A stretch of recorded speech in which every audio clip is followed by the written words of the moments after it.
사랑하는 여러분, 오늘 하루는 어떠셨나요? 눈에 보이는 현실에 마음이 흔들리지는 않으셨는지요? 때로 우리는 눈앞의 문제에 압도되어 보이지 않는 더 큰 힘과 약속을 잊고 살아갑니다. 그러나 우리의 삶은 눈에 보이는 대로, 느껴지는 감정대로만 흘러가는 것이 아닙니다.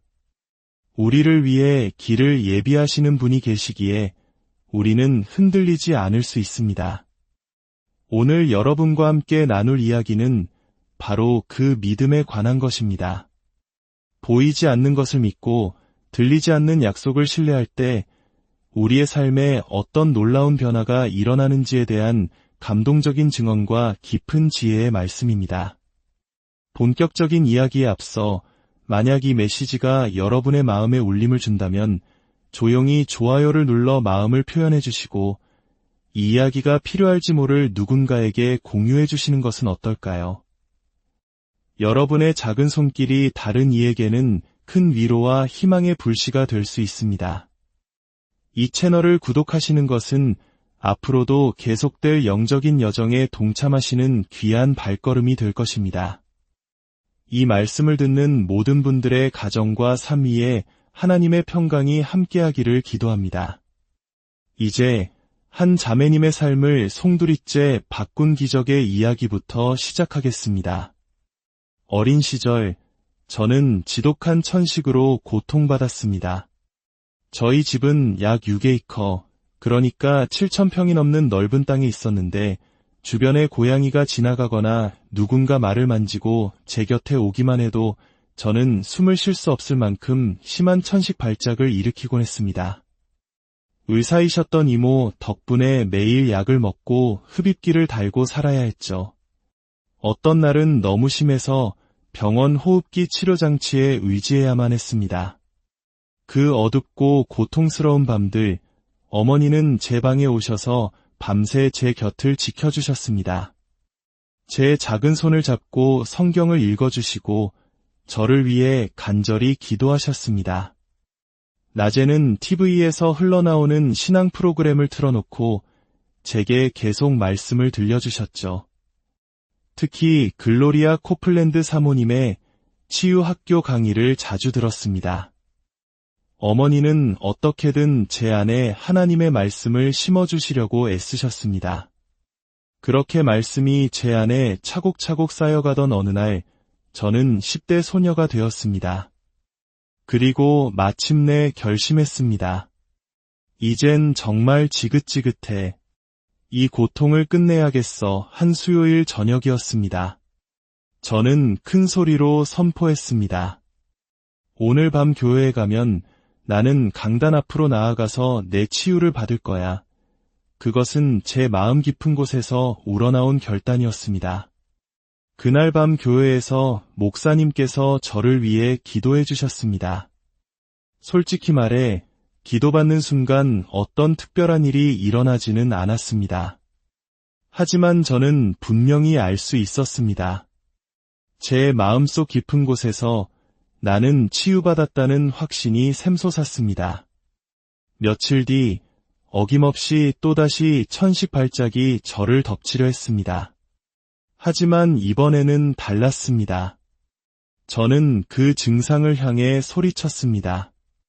아니, 나는 너를 꾸짖는다.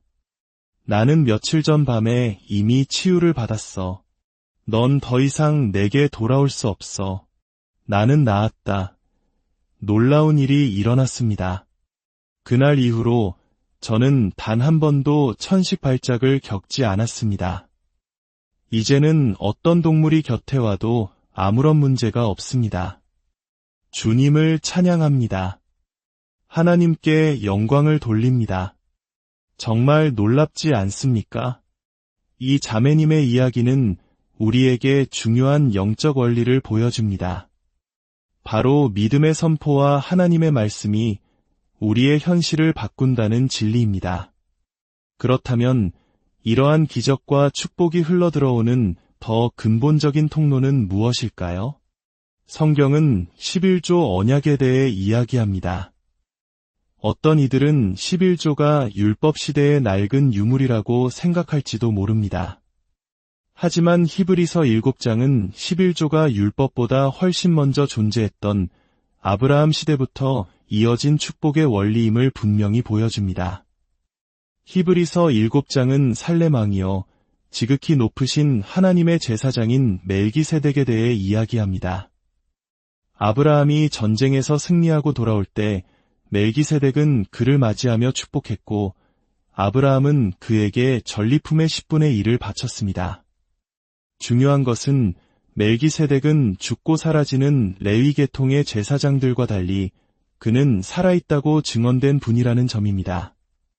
그리고 성경은 예수 그리스도께서 바로 이 멜기세덱의 반차를 따르는 우리의 영원한 대제사장이 되셨다고 선포합니다. 지금도 하늘 보좌 우편에서 살아계신 예수님께서 우리의 11조를 받으신다는 것입니다. 그러므로 우리가 11조를 드릴 때 우리는 단순히 헌금함에 돈을 넣는 것이 아닙니다. 우리는 하늘에 계신 우리의 대제사장 예수님께 우리의 것을 드리는 것입니다. 그리고 그분은 아브라함을 축복하셨던 것처럼 오늘날 우리를 축복하십니다.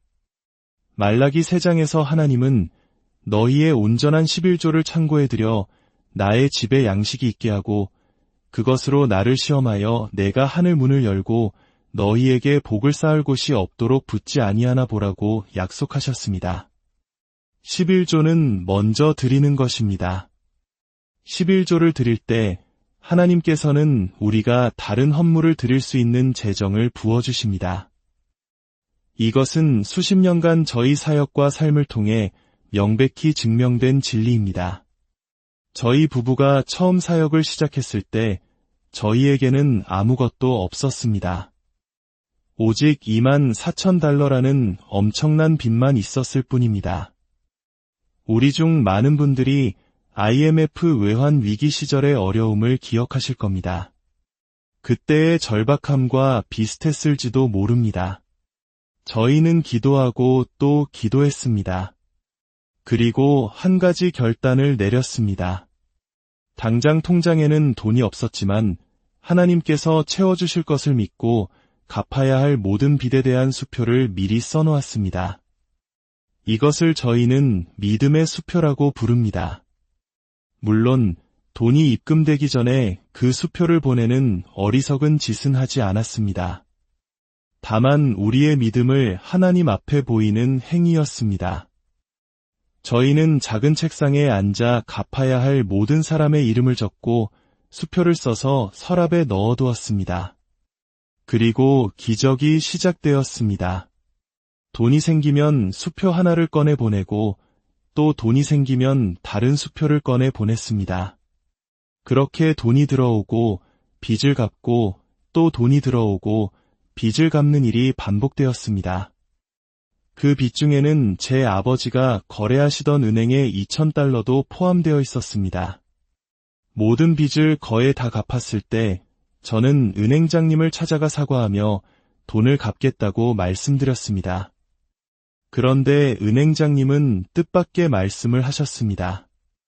아, 케네스, 누군가 이미 와서 그 빚을 다 갚고 갔네. 예수님께 영광을 돌리라고 전해달라고 하더군. 할렐루야. 하나님께서는 초자연적인 방법으로 우리의 길을 여셨습니다. 모든 빚을 청산한 그날, 저희는 비로소 진정한 자유를 맛보았습니다. 이처럼 하나님의 말씀을 붙들고 순종할 때 그분은 우리의 삶을 형통하게 인도하십니다. 여호수아 1장 8절은 이렇게 말씀합니다. 이 율법책을 내 입에서 떠나지 말게 하며 주야로 그것을 묵상하여 그 안에 기록된 대로 다 지켜 행하라. 그리하면 내 길이 평탄하게 될 것이며 내가 형통하리라. 여기서 묵상하다라는 단어는 단순히 생각하는 것을 넘어 나지막이 을조리다라는 의미를 가지고 있습니다. 마치 가장 친한 친구와 대화하듯 잠자리에 들 때나 아침에 일어날 때나 운전할 때나 식사할 때나 항상 하나님의 말씀을 입으로 고백하고 그분과 대화하는 것입니다.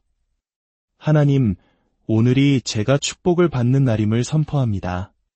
주님, 제게 불을 얻을 능력을 주시니 감사합니다. 하나님은 저와 함께 하시니 저는 강하고 담대합니다. 두려워하지 않습니다.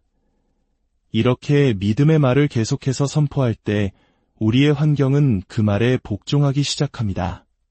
불평과 원망의 말은 우리의 삶을 묶지만 감사와 믿음의 선포는 하늘의 문을 여는 열쇠가 됩니다. 말라기 3장은 불평하는 자들에 대해 이렇게 말합니다. 너희가 완악한 말로 나를 대적하고도 이르기를 우리가 무슨 말로 주를 대적하였나이까 하는도다. 너희가 말하기를 하나님을 섬기는 것이 헛되니 만군의 여호와 앞에서 그 명령을 지키며 슬프게 행하는 것이 무엇이 유익하리요. 그러나 그 뒤에 나오는 말씀은 우리에게 큰 희망을 줍니다. 그때에 여호와를 경외하는 자들이 피차의 말함에 여호와께서 그것을 분명히 들으시고 여호와를 경외하는 자와 그 이름을 존중히 여기는 자를 위하여 여호와 앞에 있는 기념책에 기록하셨느니라. 우리가 하나님을 높이고 그분의 약속을 믿음으로 말할 때 하나님은 그것을 들으시고 기념책에 기록하십니다. 그리고 그분은 말씀하십니다.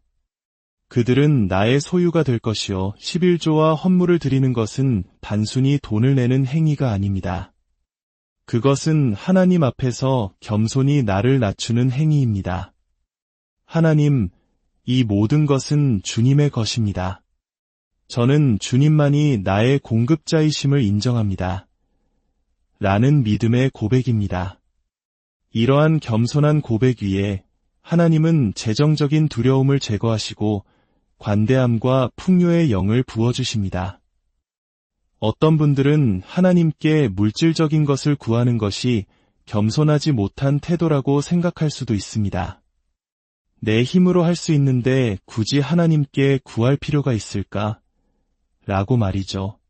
하지만 진정한 겸손은 하나님, 저는 삶의 모든 영역에서 주님이 필요합니다. 주님만이 나의 근원이십니다. 라고 고백하는 것입니다.